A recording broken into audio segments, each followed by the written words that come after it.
Okay, Sean, welcome to our Parsha share, Tafshin Pei Daled Parshas Mטות-מסעי. Um, yeah, they're more these Parshas they're generally together and they always fall out in the 3 weeks. And we begin with Nadarim. So anybody who's been, on this journey with me for the past, even if you've been with me for a couple of weeks or months, you'll know that we hold that everything begins with making and keeping promises. That's the key to becoming a mensch. Not that's a prerequisite for becoming, but for acting like a yid. But just to be a mensch, everybody's incumbent on making and keeping promises. So I know you know this, but I'm just going to go through it because for people who are listening who don't know this, how does it work? See, you need the beginning of becoming a mensch means taking control of yourself. And that's the beginning of becoming a mensch. The ultimate level of being a mensch, again, this isn't Yiddishkeit. This isn't the avoda of a Jew, but the avoda of being human is coming to the hakara, the recognition that another human being is a real thing. He doesn't exist in context of your life. He's real unto himself. And the highest level, who I think maybe someone like Gandhi achieved, was where he felt that other people existed more than he existed.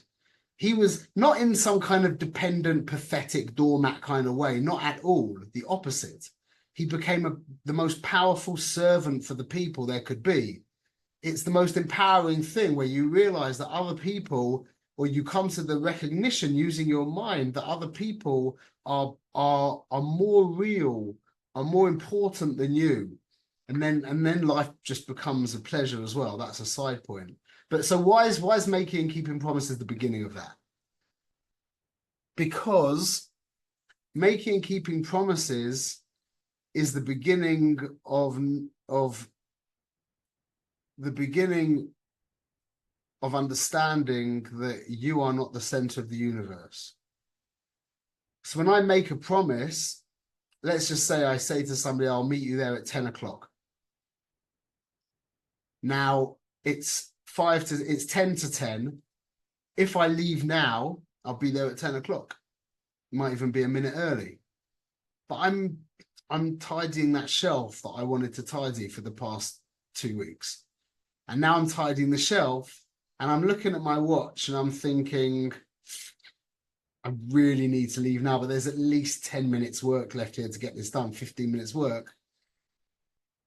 Now, by you holding to your word and putting yourself second, you've just taken control of yourself. You've just become a little less important to yourself. That's the inyan of making and keeping promises. Is by making a promise, you become secondary to your word. You subjugate yourself to your word. That's the beginning of realizing that the world is not circling around you. And that is the beginning of liberty. That's the beginning of freedom from that thing I call an idol, the idol. That's the beginning of the freedom from the idol, is making and keeping promises. And you start with small things that are not givens, but that you will be able to accomplish. Remember, the stakes are high, because when you make and keep a promise, you take a giant leap towards reality. But when you make and break a promise, it's the opposite. So the stakes really are high. So you need to be making promises that are doable, that you can be sure that you're going to do it, but not something stupid. Like, it can be, I know a friend who started by, he decided he was make a promise that he's going to make his bed every morning. Yeah, get out of bed, make his bed. And that's good maybe for like 2 weeks, maybe a month. He's still holding to that like 3 years later. Yeah, he didn't go weiter. So that's not, it's about pushing yourself, making promises that are incrementally more, and then it gets to the point where after if you yeah, exactly, after doing this for years, you get to the point where he gives the answer of making your bed. Yeah, my advice to everybody is start being on time. I think I used to recommend to people to read a book, but reading a book is too hard for most people. So I started saying just being on time. That's an even easier thing maybe than doing your, yeah, he said tidying your room, exactly. So not make your bed, tidying your room. So but what happens eventually is you start making more promises, and the promises get bigger and bigger. And before you know it, after a few years of doing this, you will blow yourself away with you'll just blow yourself away with the fact that you can depend on yourself, and you become like somebody who you can depend on. You know what a breath of fresh air that is? Most people don't have that. Most people can't depend on themselves. But knowing that you can depend on yourself, if you like, but I'll tell you, I did this a couple of days ago on Friday. Yeah, my oldest boy, I wanted to he works whatever, he doesn't do much around the house. I've been asking him to do something around the house for a long time, and it exploded. And I made a neder saying that if you don't impress me this afternoon with help around that, there was loads of stuff to do and he was still in bed. I said, I made a neder, if you don't impress me with what you're doing today. And then I said something very, very severe, and he knew that there was no movement there, and he worked the whole afternoon and impressed the hell out of me. That's how he knows that I don't make nadarim, but I mamash made a neder on Erev Shabbos, and he knows that if I do that, then my word's a word, and that's so. So not only can you depend on yourself, other people start depending on you as well. That's the beginning of becoming a mensch. It really is. And being able to trust yourself and depend on yourself accounts all the self-help, all the pump up, all the you're the best, all the you're infinitely valuable, all of that stuff pales in comparison to being able to be somech on yourself, to be able to trust in yourself and to know that you can depend on yourself is worth all of the self-help books in the world. Mamash. Okay, so a few ideas, more short ideas.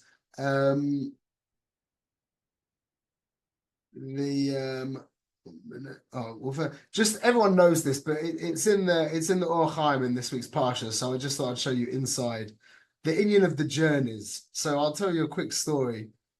Let me read. I'll read you the Or Chaim and then I'll tell you a quick story. It's on Lamed Gimel Pasuk Aleph. It's told by the Anshe Emes, which is really the Mekubalim. Yisrael. This is Parshas Masai, by the way. They said that the halichas of Yisrael, the journeys of Yisrael b'midbar, kedusha. They were to select out the nitzotzer kedusha. Sha'anus ish habliel achoyna b'midbar. To the Saturn has forcefully taken and has, so to speak, parked them in the midbar. B'midbar hashamem shesham konem mekoymoi makom nachash sarfa akwav. In this place of nachash sarfa akwav, v'darko yisham adis Yisrael lahoitzi boila mipiv. And they went in that place, the Adis Yisrael, the assembly of Adis Hashem, the assembly of Hashem, meaning Yisrael, to extract what he had taken into his mouth, what he had swallowed with his mouth. That's where we went. And that's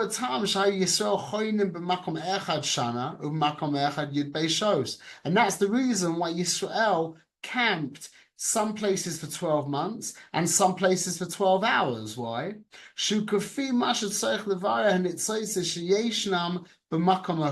Because they were in search for these nitzotzin. That's one of the makomas. The Or Chaim brings it a few times in his parish on the Chumash, but we know that we go from place to place to pick out the nitzotzin. So I want to tell you a story. I might have told you a story before, but it's a very deep story for me. I took pictures at a wedding in Chicago. This was a good few years ago, and the wedding was on a Thursday night. So I wasn't able to come back to Israel for Shabbos. So I had a Shabbos in Chicago, and I had a Shabbos in America, and I was in Chicago the previous Shabbos. So I decided this Shabbos I was going to go to Rav Moshe Weinberger in the Five Towns. Yeah, Michael, I told you the story. You know the story. Oh, you don't know the story. Oh, good. Okay. So I decided I was going to go to Moshe Weinberger in the Five Towns.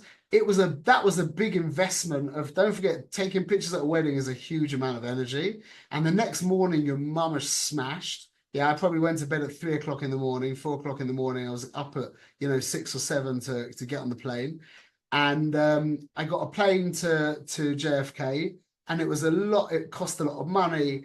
I had to go, O'Hare's a massive airport. You have to park the rental car. You have to navigate your way around the terminals, find a place. I'm running through. I get, and it was a lot of energy, a lot of time, a lot of whatever.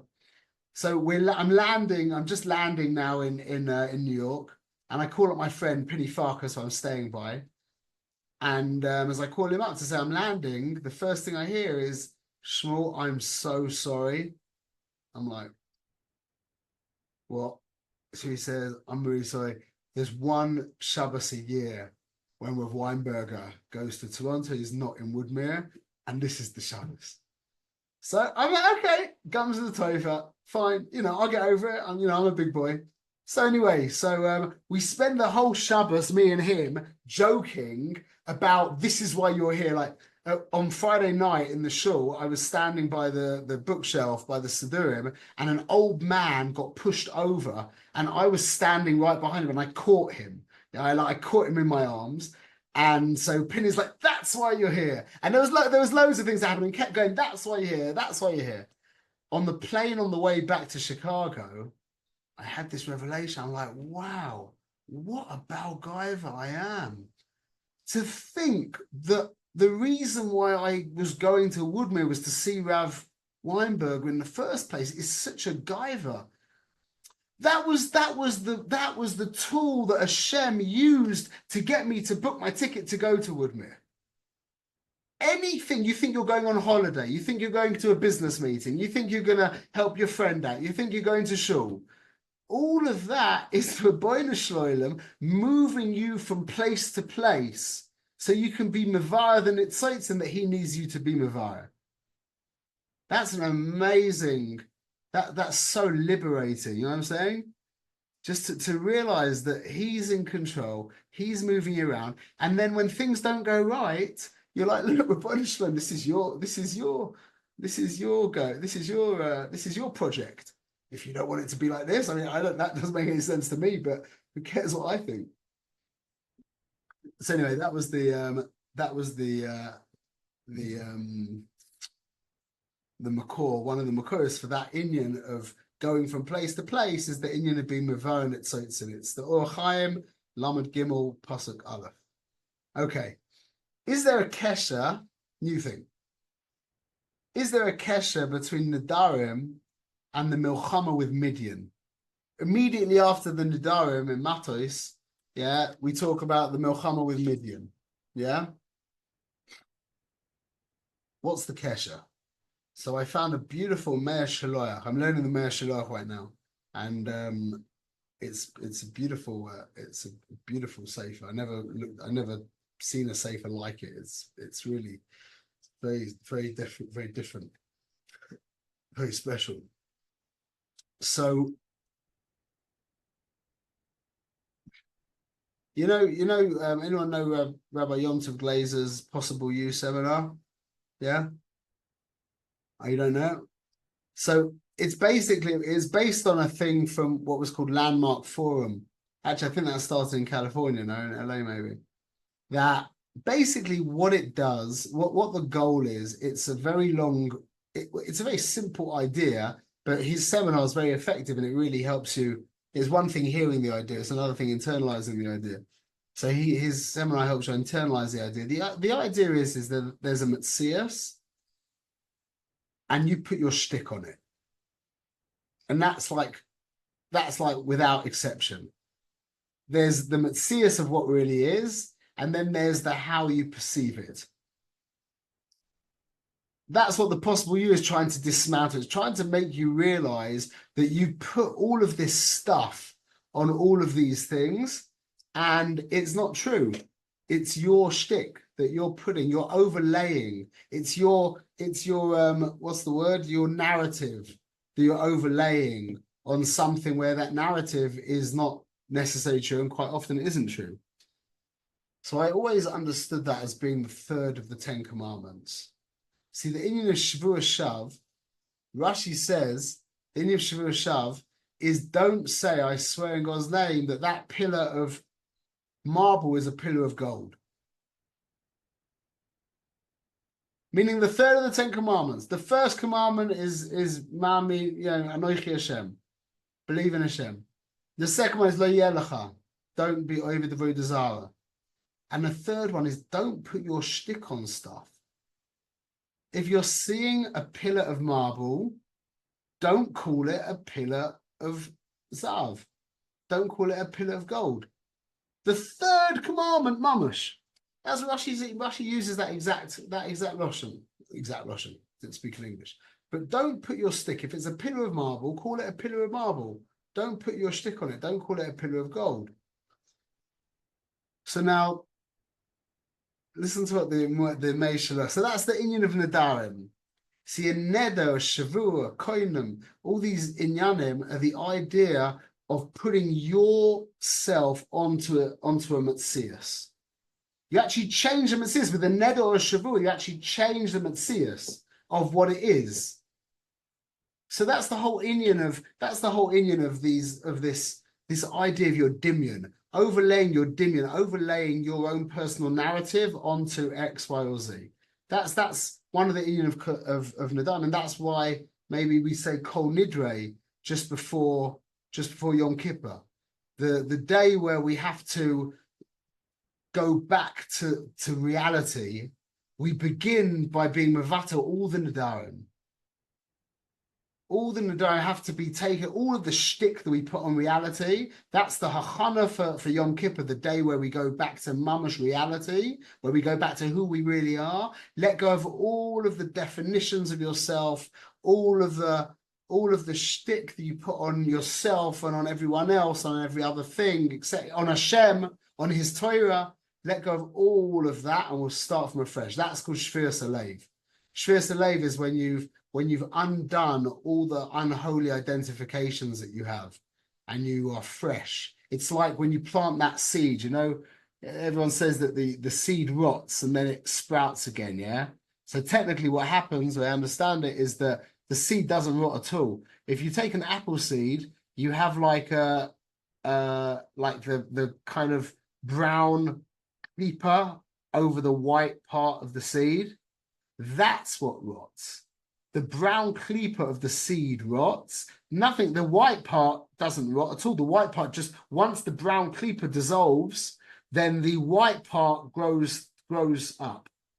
So that's the end of the seed rotting. The seed doesn't rot. The creeper of the seed rots. And that's our avodah here. That's the avodah of Shviras Halev, is getting to a place of definitionlessness, where you're not being bound by who you were or the shtick that you put on yourself, etc., and on Hashem. That's the biggest thing we have to get rid of, is all the shtick we put on Hashem and His Torah, and just reset ourselves. So that's the avodah of Nadarim. Listen to what the Meishalach says about Milchamas Midian. It's mamish beautiful.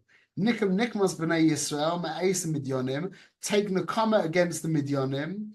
After what they did basically to your people. Midian, it's very terse, yeah. It's very very terse.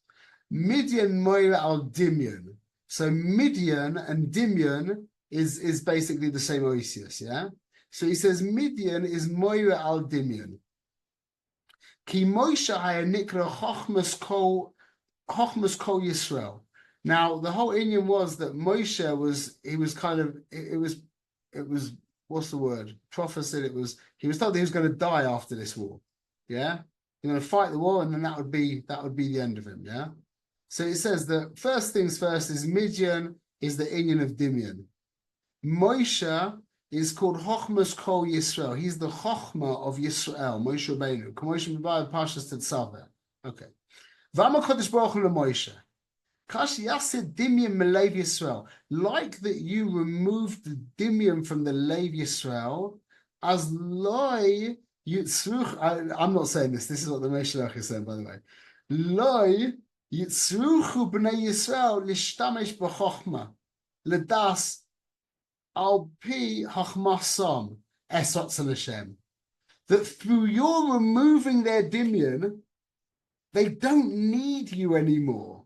They don't need your Chochma to know the Das of Hashem. Ki af bli das yikavnu esotzel Hashem. Just remove the Dimion. If they're matzliach in having the Dimion moved, then you can die. Because they don't need your Chochma. Because once a Yid has removed the Dimion, he's mechuven to Das Hashem, Me'elav, B'teva. That's exactly the Inyan of the Bris Milah, which is the avoider of the Yid. Is just get rid of what's wrong. It's like the way Rav Yitzhak Ginsburg, I love how he defines Emunah as in Kesser you have three halakim, yeah? The spitz of the soul divides into three, so to speak. Yeah, the lowest level is called Ratzon, will. The middle level is called Tainug. He calls the highest level of the neshama, he calls that Emunah. Which is not like everyone else says it, but the way that's how he says it, like I understood it. Which means that the avoider of Emunah is not the avoider of bringing something, it's not the avoider of doing something. It's not like something you have to practice. That you might call bitachon. It's not something you have to practice and acquire. It's you, mamash. You just have to let go of the stuff that isn't you. That's the whole Inyan of Bris Milah, and that's the Atara. You expose the Atara, which is the Kesser. That's the Inyan of the Emunah. Is just get rid of that part that isn't you, and that's exactly what the Meir Shaloach says. And that's the Kesher between Darim and Milchamas Midian. That Midian is the Inyan of Dimion. So by removing the Dimion, removing all the shtick that we put on ourselves, then we're back to reality. And that's exactly the Inyan of Hatas Nadarim B'chulei. Okay, I think we'll hold here. Shkoyach. Any questions?